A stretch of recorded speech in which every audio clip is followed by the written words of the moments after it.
ఈ రోజే డౌన్లోడ్ చేయండి. మీ ఫేవరెట్ షోస్ చూడండి. అవును, నా గిట్ల ఎంతో ఇష్టమైన జేడి ఏది?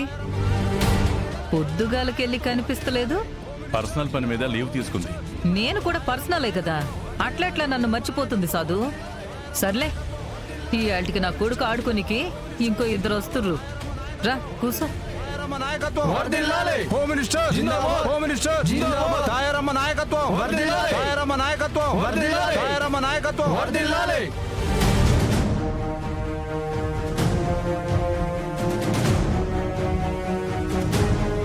మినిస్టర్ కావాలని మనల్ని డ్యూటీకి రమ్మని పిలిచింది.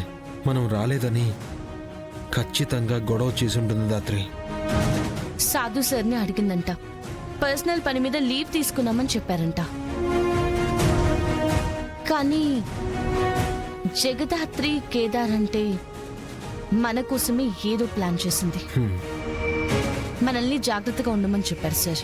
ఓ, మొన్న గొడవకి ముందు పెట్టిన కేసుకి చాలా ఫీల్ అయిందన్నమాట. పద. నమస్కారం మినిస్టర్ గారు.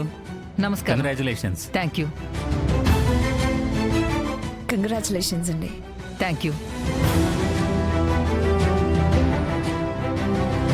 మీరు ప్రమాణ స్వీకారం చేసేది చూస్తా ఉంటే ఆడ ఎమ్మెల్యేగా నేను ప్రమాణ స్వీకారం చేసేది గుర్తొచ్చిందనుకోండి. ఆ రోజు కూడా దగ్గరలోనే ఉంది కదా. పార్టీ పెద్దలున్నారు, పరిచయం చేస్తాను. అన్నయ్య గారు.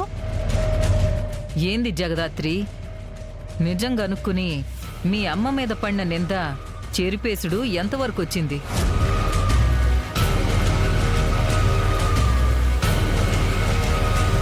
ఏంటమ్మా తయారు? అన్నగారు, నేను చెప్పినా కదా వజ్రపాటి వైజయంతి గారు అని. ఈవిడే. నమస్కారం. నమస్కారమా. వాళ్ళ ఆయన వజ్రపాటి నమస్తే సుధాకర్ గారు. కొడుకు కోడలు. నమస్కారం అండి. నమస్తే అమ్మా. ఈవిడ సుధాకర్ గారి అన్న కూతురు. ఈవిడ నాకెందుకు తెలియదు తయారు? వజ్రపాటి గ్రూప్ ఆఫ్ ఇండస్ట్రీకి సీఈఓ వజ్రపాటి కౌశికి గారే కదా? అవునన్నా. నమస్తే అమ్మా. నమస్తే అండి.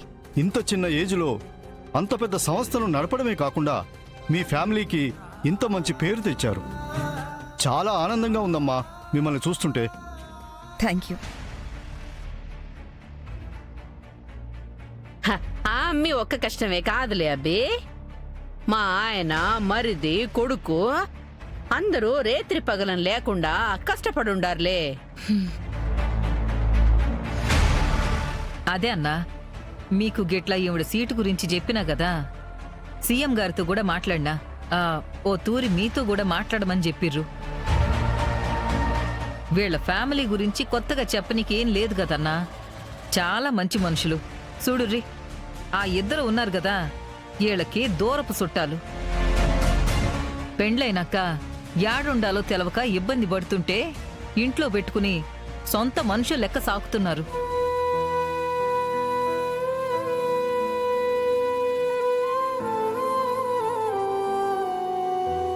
ఆ పాపోళ్ళమ్మ డిపార్ట్మెంటును మోసం చేసి సచ్చిపోయింది. ఆ పిల్లగానికేమో తండ్రి లేడు,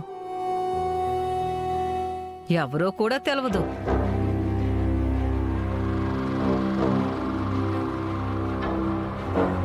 అసుమంటోళ్ళను కూడా వైజయంతి గారు చూసుకుంటున్నారు.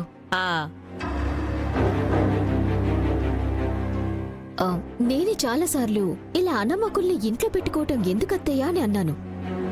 కానీ మా అత్తయ్యకున్న సేవాగుణంతో వీళ్ళని చేరదీసింది. అంతే అంతే. తల్లి జన్మనిస్తే తండ్రి గుర్తింపిస్తాడంటారు. కానీ పాపం కేదార్గా గుర్తింపే లేకుండా పోయింది.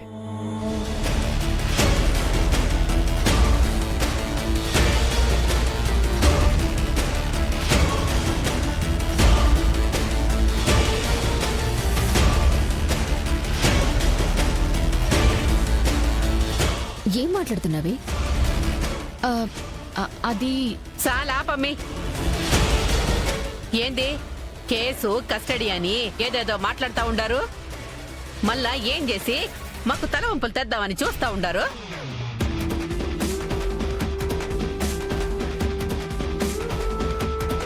అత్తయ్య రాజకీయాల్లోకి వెళ్తున్నారు కదా అని దాన్ని ఆపటానికి మీరు మీకు తెలిసిన పోలీస్ ఆఫీసర్లతో కలిసి ఏవైనా చేస్తే మాత్రం మిమ్మల్ని ఎప్పటికీ క్షమించాం. నిషి నువ్వు ఆగు. ఏమైంది జగదాత్రి? కేసు అని ఏదేదో మాట్లాడుతున్నారు.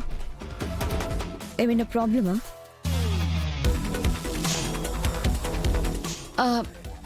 అలాంటిదేం లేదు వదినా. ఊరికే ఏదో మాట్లాడుతున్నాం అంతే. మీరు మాట్లాడడం మేము విన్నాం. అంతలోనే ఏమీ లేకుండా ఎలా ఉంటుంది? అక్క, నువ్వు ఫీల్ అయినా పర్వాలేదు, కానీ వీళ్ళేదో ప్లాన్ చేస్తున్నారనిపిస్తుంది. అవును యువరాజ్, మీ ఇంటి పరువు పోకుండా కాపాడడానికి చూస్తున్నారు. సో చాలా పెద్ద ప్లాన్ చేస్తున్నారు. పరువు పోకుండానా? ఏమైంది సాధు గారు? మీ ఇంట్లో బాబుకి DNA టెస్ట్ చేయడానికి వచ్చిన రాజు మర్డర్ చేయబడ్డాడు.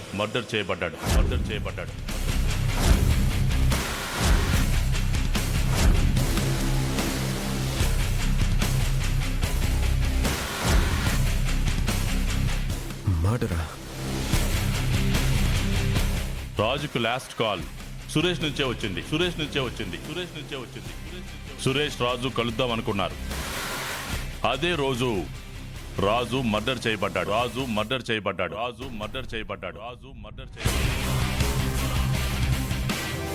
అందుకు సాధు గారు బావని కస్టడీలోకి తీసుకుంటామంటుంటే బావ మర్డర్ చేయలేదు, నిరూపించుకోవడానికి, నిజం బయట పెట్టడానికి టైం ఇవ్వమని అడుగుతున్నామక్క. సురేష్ ఇలాంటి పని ఎప్పటికీ చేయడు సాధు గారు. అదే మేం కూడా చెప్పాము వదినా. సాధు గారికి కూడా అన్నయ్య బాగా తెలుసు కదా, అందుకే ఆయన కూడా మనకి 1 డే టైం ఇచ్చారు.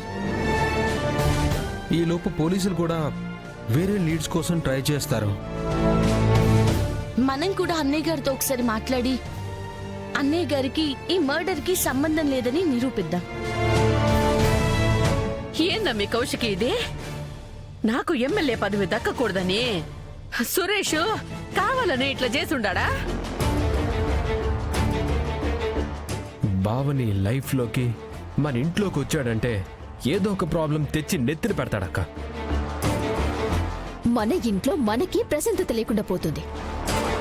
నిషి, అన్నయ్య ఏ తప్పు చేయలేదని మనందరికీ తెలుసు. సో మీరు భయపడ్డానికి కానీ వదిన బాధపడ్డానికి కానీ ఏమీ లేదు. తప్పు చేయకపోతే పర్లేదు గాని చేసుంటే మాత్రము అమ్మి కౌశికి, నీకు సురేష్ కావాలనో మేం కావాలనో నిర్ణయించుకోవాల్సింది నువ్వే. పదండి.